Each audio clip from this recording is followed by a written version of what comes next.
So, after a protracted and terrible battle with brain cancer a year ago, I, 17F, lost my dad. From the minute he was diagnosed, we knew things did not look good. Though the doctors had advised us it was too late for him, this did not stop us from doing all we could to make his last months comfortable.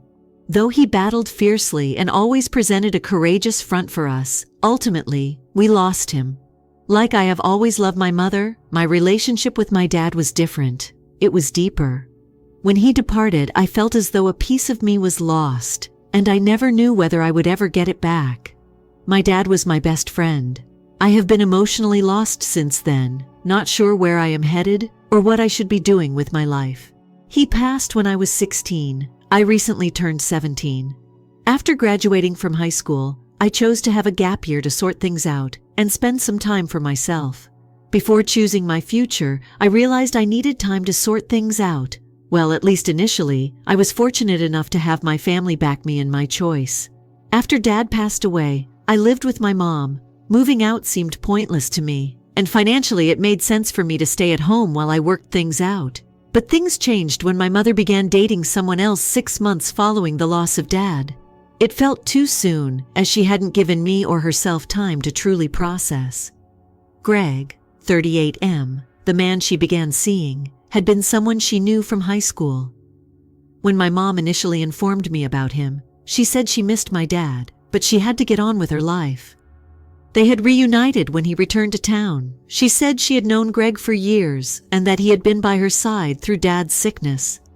She chose to gamble on Greg once he spoke clean about his emotions for her. She encouraged him to live with us, and they had barely 3 months of dating underway. Though I wasn't happy, I bit my tongue as I wanted to not irritate her. She had gone through a lot, and although I disagreed, I should respect her if she felt this was the appropriate action for her. Things soon plummeted. My mother drew me aside for a serious conversation around about a month ago following Greg's proposal and engagement. She then delivered the bombshell. Once she and Greg were married, she wanted me to move out. She stated she needed a fresh start, just her and Greg, and that it would be best for all of us if I moved out from under them. She wanted me gone before they began the preparations. The wedding was scheduled for a few months. To say I was surprised would be a minimization. My dad passed a year ago, and already my mom was not only filling in for him, but also driving me from my own house. I didn't get it. She had told me just months before that she wanted Greg to move in so we could get to know one another and grow close. But here she was begging me to go. It made no sense. I questioned her about it. Why was she suddenly racing to get rid of me? She first attempted to avoid responding honestly, but I wouldn't let it go. At last, she admitted to me the truth. Greg objected to my staying in the house following their marriage. He said I was a constant reminder of her former connection with my dad, and he couldn't really go on with me there. I couldn't believe it when he even said he didn't want me at their wedding, saying I disapproved of their relationship and that my presence would be poisonous. Actually, Mom was thinking about the emotions of this man over mine. She said she had fought for me, that she had attempted to persuade Greg to see things differently, but finally he had issued an ultimatum. Either I go or he does. And my mother picked him. That day was a disaster. I started a great battle with my mother. She charged me with never giving Greg a chance when I branded her selfish for choosing Greg over me. Though I wasn't exactly friendly either, I wasn't nasty to Greg. I was not ready to welcome someone new into our life so soon. I had just lost my dad. Greg heard our fight and intervened, charging me with making his surroundings unfriendly ever since he moved here. I justified myself, claiming I had been courteous and cordial, but I wasn't ready to accept him like family. I made him feel unwanted, not personal. I was in mourning. Greg seems to have little interest. He began speaking, informing me that this was my mother's house right now, and that I had to leave should she wish for me gone. I erupted when he even declared I was the face of my mom's past mistakes. My mom had to separate us, and then she threatened to call the authorities should I not leave. I lost it and assaulted him, quite seriously damaging his face. I packed some of my belongings and visited the residence of my paternal grandparents. After that terrible struggle with my mother and Greg, I went home with my paternal grandparents. They were the only persons I could turn to. They knew what I was going through and have always been gentle and encouraging. My dad's parents were the only true family I had left. My mom's parents resided out of state, and I was never really connected to them. When I went to their house, I told them everything, how Greg had come in so soon after my dad's death, how my mom had chosen him over me, and how they were preparing to push me out before the wedding, and saw the hurt in my grandparents' eyes as I related the events. Though they had never said anything out of respect for her, they already knew my mom had resumed dating not long after my dad died. They opted to remain silent, even though, like me, they disagreed with her rapid move on, since they thought she was mourning in her own manner. They never anticipated things to go this far. What I didn't know was that my grandma had been helping my mother financially from the moment my dad fell ill. My grandparents picked up the bills when my dad's health deteriorated and he had to quit working. Although my mother makes a good living working in publishing, it was not enough to keep the lifestyle my dad had offered as a successful dentist.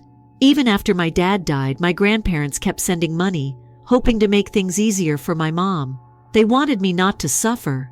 Hence, they silently sent her money to make sure I had all I needed and we could continue to live comfortably. They wanted to make sure I was taken care of. Hence, even when she started dating Greg, they said nothing. In their minds, they were supporting me more than anything. But now they were enraged after learning how my mother had handled me. That's when my grandparents decided to handle things themselves. The first thing they did was cut off my mom financially. She had the arrogance to push me out while living off their money. They had been providing her a significant monthly payment, but now that she had forced me out of the house, they were not going to continue supporting her. My grandparents had always been giving, but they were not going to allow my mom to take advantage of their goodwill anymore if she wanted to establish a new life with Greg. And as it happened, stopping their assistance would have some significant effects on her. Without my grandparents' money, my mom couldn't afford her grandiose wedding plans with Greg. She had been living way above her means, depending on their financial assistance to keep appearances, and now that money was gone. I found out about all of this because shortly after I moved in with her grandparents, my mom wrote me a string of nasty notes. She turned all the blame on me. She said that Greg was unhappy since he didn't know she had been depending on the money of my grandparents, and I was the reason she had to scale down her wedding. Greg and my mom apparently didn't realize that the house we lived in, my childhood home, was not even hers, so he felt she could support their lifestyle on her own, and now he was enraged. My parents owned it, but they did not think it was important. My dad had never told her. Though they maintained the deed in their name, the house had been a wedding present from my grandparents to my dad. My dad had insisted on it as he wanted to make sure my grandparents would have home authority should something ever happen. He always stated it was a safety net for them in case they ever needed to sell it in the future. So even though my mom had been living in the house for years, she didn't really own it. Now that my grandparents had cut her off financially, they were ready to retrieve the house. When my grandparents told my mom, she was enraged as she had no knowledge. She messaged me once again, assigning guilt for the circumstances. In her eyes, this was all my responsibility. However, the truth was my mom had built her bed and now she had to sleep in it. I had gone to my grandparents, and they were punishing her by taking the house away. She had picked Greg above me. She was now suffering the results of her decisions, as she had determined I did not fit into her new life. The more my mom attempted to blame me, the more I understood how far out she was from reality. My grandparents were not being spiteful. They were simply helping someone who obviously did not care about the family that had always been there for her. She saw not that this was her own fault. Her even had the gall to inform me that after their wedding, Greg and her had intended to adopt twins. However, those dreams were dashed because of me. Her comments grew more negative with everyone.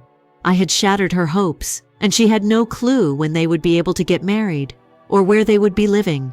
She continued telling me she had battled for me, given me time to adjust, and that I had betrayed her by hurrying to see my grandparents rather than supporting her. I ignored her messages for as long as I could, but they grew persistent. She behaved as though she had given so much for me, when in fact she had driven me out of the life we had. To obtain some quiet, I banned her on everything. Phone, social media, email, at last. That did not stop her though. She began making phony accounts and using burner phones to keep messaging me. It reached the point when I could not stand it any longer. I had to reply. Therefore, I wrote her one last note. I said to her this was entirely her responsibility. I told her I was delighted the decisions she had taken were causing her life to collapse. For spoiling her adoption hopes or wedding preparations, I felt no guilt. She had decided to ruin a family she had already created once, with me and Dad. Should this be her treatment of her own daughter? Then perhaps it was for the best that she would not be able to adopt any more children. Given how rapidly Mom had moved on with Greg, I even questioned if she had been faithful to my dad at all. Mom told me she was not suited to be a mother, and I felt slightly horrible for her. She no longer deserved my respect. I informed her, and I stayed with my grandparents in whatever they decided upon going forward. After I wrote that message, I felt a weird sense of closure, since she was the one who had tried to kick me out of the house, and now she would have to find another somewhere to live. Having said everything I needed to, I had no idea what came next. This was the bed she had created. Now she had to deal with the fallout. What transpired was even more disorderly than I could have predicted. My mother made public the whole circumstance, not only kept it between us. Painting herself as the victim, she uploaded my notes on social media for everyone to view. She left out her own flaws, but she made it appear as though I had attacked her for no reason. That is, as if I were being nasty and vindictive, which caused my family to split. Understanding why I had stated what I had, several cousins supported me. Others felt my mom's account of events was accurate and felt I had gone too far. It was a jumble, and I wasn't sure how I felt about it. Family members who had always loved and supported me suddenly started to doubt whether I was being callous. It stung, but at the same time I knew I had done what was required to stand up for myself. Everything collapsed when my mom uploaded my messages on social media. It was as though the whole family got engaged overnight, with individuals expressing their views and picking sides. To be honest, I wasn't ready for the degree of drama that followed. Other relatives got in touch to let me know they understood why I had said what I had. I couldn't believe how quickly things got spiraling. They couldn't believe my mom had chosen her new fiancé above me. They knew how much I had gone through, particularly after losing my dad. Considering how Greg had treated me, they encouraged me and claimed I had every right to be furious. Others, however, lacked the same insight. Telling my mother she wasn't fit to be a mother and accusing her of not being faithful to my dad, they felt I had gone too far. They considered me to be unfairly harsh and nasty. I couldn't believe they were supporting her after all she had done, but I also knew these people didn't know her entire story, so some even said I should apologize to her. It really confused me. My mother had presented herself as the victim, someone who had lost her husband, attempted to move on, and was now being cruelly abused by her own kid. She omitted mentioning to them the bit about how she had chosen Greg over me or kicked me out of the house for Greg. Although I was enraged, I also knew I had no influence over public opinion. No matter what I said, they were going to believe what they wanted to think. The whole thing was draining. Every day, I cannot go without someone in the family emailing me or commenting on my mom's postings, either praising or criticizing me. I sensed myself caught in the center of a familial civil war. It was driving me mad even though I had banned my mother on every platform. I still had to hear what she was saying through other people. At that moment, I decided to quit interacting. I told my grandparents I was not interested in talking about it with anyone, and I ignored any more communications. Knowing where I stood, I felt no need to defend myself anymore. Telling me that I had done the right thing by advocating for myself, my grandparents totally agreed with my choice. I needed that validation only. Enough for me. They had my back. My grandparents, on their side, did not remain mute. They moved quickly following my mom's public outcry. The eviction notice was the first big action. Legally owning the house, they had the right to take it back, and they weren't going to allow my mom and Greg to stay there anymore. My grandparents had already discussed with their attorney, and they realized that pushing her out was the only way to have me a consistent location to call home. My mom received the eviction notice a few days later. Though I missed it at the time, the effects were instantaneous. My phone began to blast alerts, and I soon discovered that my mother had gone live on Facebook and had completely lost it for everyone to see. In her live stream, she was sobbing excessively, telling about how she had sacrificed everything for me and how my dad would have been so disappointed in me. Relatives were emailing me screen recordings of her bawling, yelling about how she was being betrayed. She cleverly omitted the part about forcing me out of the house, therefore making it appear as though I was punishing her for just going on with her life.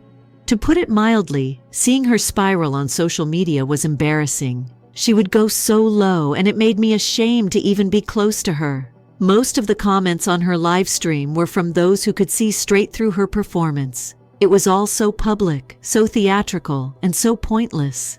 Many of my cousins were not buying into her victim narrative. Many had previously heard the true tale from my grandparents or from me personally. Of course, she also had people supporting her, but it was evident that most of our family wasn't on her side. While all of this was going on, I felt a range of emotions. Some of the comments called her out, saying things like, "This is what happens when you choose a man over your own child," or "Maybe you should have thought about your daughter before making these decisions." Knowing that my mother was at last confronting the results of her deeds made me happy on one level. She had chosen Greg over me, and right now she was losing her house and her fiancé. Though it was self-inflicted, I couldn't get over the grief that accompanied witnessing my own mother fall apart like that. She was still my mother regardless of what had transpired. It pained to see her in such a horrible state.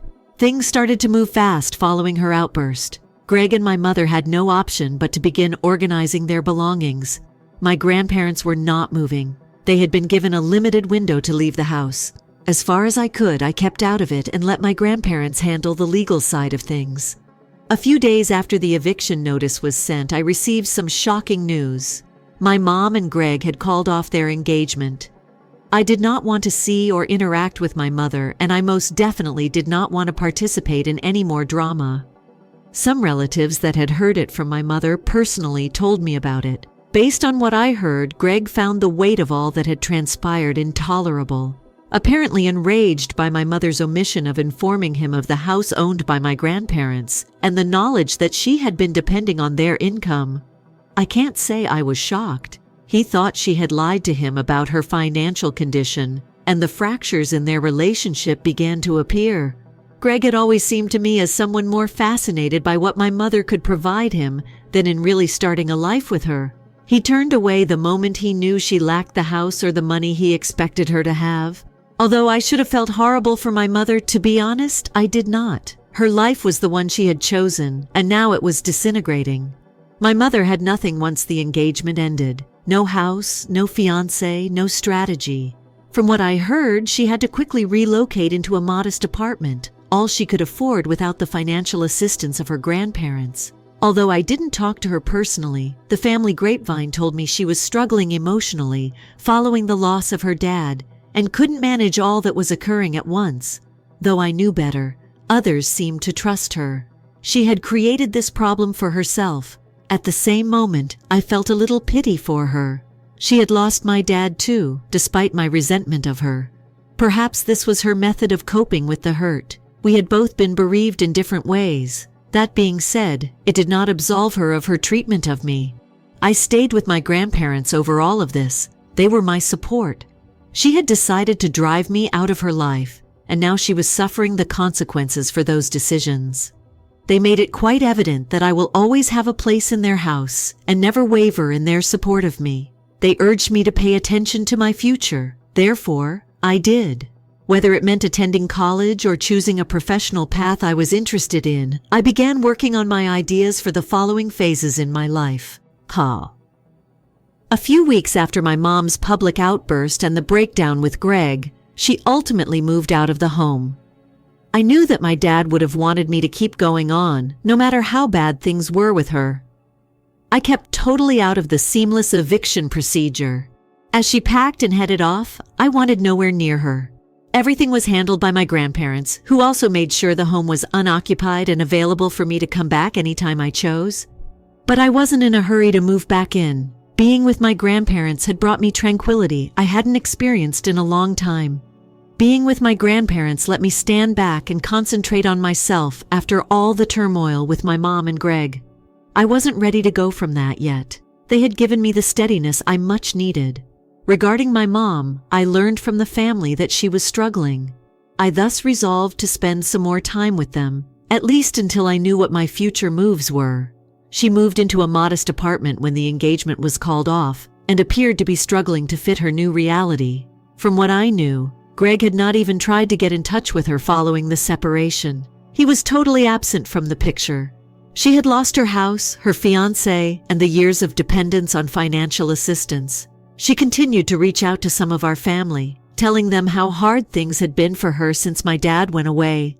First, having to deal with the results of her decisions without someone to fall back on. She said she had made some poor decisions and been overwhelmed with loss, but she still wouldn't own what had occurred. Some of my mom's relatives stayed with her, but most of the family had grown weary of her explanations. She kept casting herself as the victim, saying that I had turned my grandparents against her and that she didn't deserve to lose everything. They saw through her machinations and saw she had brought these circumstances on herself. I felt the same way over time. My grandparents had made it quite evident that they would not let her return into their life unless she accepted true responsibility for what she had done. Though I still felt deceived by my mother, the depth of my feelings had diminished, and I came to see that I wouldn't need her in my life to be happy. A few months went by and life began to calm down. I had memories of my dad, who had always urged me to keep on, no matter how difficult things became, and I had my grandparents, who were always there for me. I thought about what I wanted to do going forward. I chose to investigate job paths that piqued my interest and apply to a few universities. After all that had transpired, it was difficult to stay motivated, but I kept reminding myself that I deserved to live a life that made me happy and that I didn't need my mom's approval or involvement to make that happen. Then one day I received an unexpected note. It came from my mother. She had given me a long, heartfelt note from yet another phony account. She changed her mind in it too. She said for the first time that she had made a lot of mistakes, choosing Greg over me, pushing me out of the house, and not being the mother I needed her to be when Dad died. She claimed she missed me and she was sorry for everything. Reading her mail was an unusual sensation. She requested if we may try to repair our connection by talking. A part of me had always yearned to hear those words from her, to know she realized how much she had harmed me and that she regretted it. I was unsure, though, if I could accept her apologizes at the same time. I sat with the letter for a few before choosing what to do. After all she had done, I didn't know if she was really remorseful or if she was simply feeling desperate and lonely since Greg was gone and her life had collapsed. When I discussed it with my grandparents, they advised me that it was up to me whether or not I wanted to allow my mom to re-enter my life. They advised me to consider what would be best for my own mental well-being, even if I backed any choice I made.